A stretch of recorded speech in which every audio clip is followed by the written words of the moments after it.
Unsa English chinilas? Oh. Ay, chilas, pagka simple, depende. Duhom na klase, unsa may gusto mo mabawaan.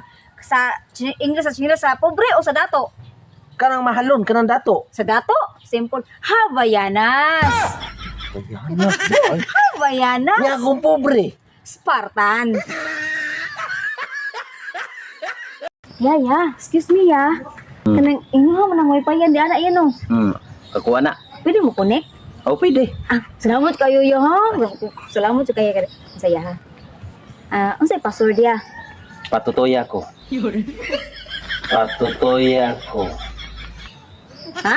Patutoy ako. Bastos ah. Bastos kay kaya ay. Hindi pa magpaigo. Bastos yung kaya ka na. Paano kung unsay password na? Manginana ka na ko. Mura, sa close? Uy, dili ta close, no? Password ang akong pangutana. Mao bitaw ng password, patutoy ako. Nyasam to busa na ito. Oh, dayon, kini mo pud akong kapasaan eh. Diha lang sa kape. Basta mao na to ha. Oh, ang imong lagay square na. Square. Ay mo ha. Asa ko kakitag square nga itlog. Basta square. Square gyud. Square na gini mo. Nyaglingin. Dako na ko na namin ang 5 mo. Oh, kinala makita. Mo ginagdako ka na ganing testigo gani.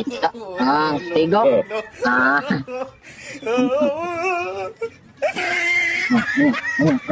Square. Oh. Ay, lingin gidi ay. Sige na lang ay. Akong dawat na akong kapildihan. May 5K. Ikaw na.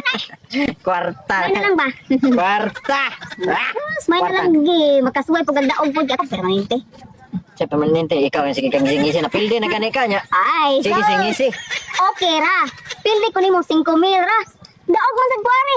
Nagpustaan na man ni nga. Imong ipakita na mo ang imong lagay. Oh, yan saon ka man. nga di ka mo pakita. Oh, Maubitan ni sugal ko adi na magpakita si Cesar kay giwaton. ambi. Pildi na sa Tahan lang na. pinky. Tahan na lang na. Ina bitaw ka nga. Gabita dire. Sus, common sense. Inabtik ba inutok? Sus. Ikas mo na. Ikas. Sige, bye. Makasalong na si ani. Bye-bye. Kita mo kong kabay. Alam, bustaan na yun, mami. Nag-5K niya. Iyon palang gadayon nga na bustaan na yun mo. Marunong man kayo. Giat, sekretor ako.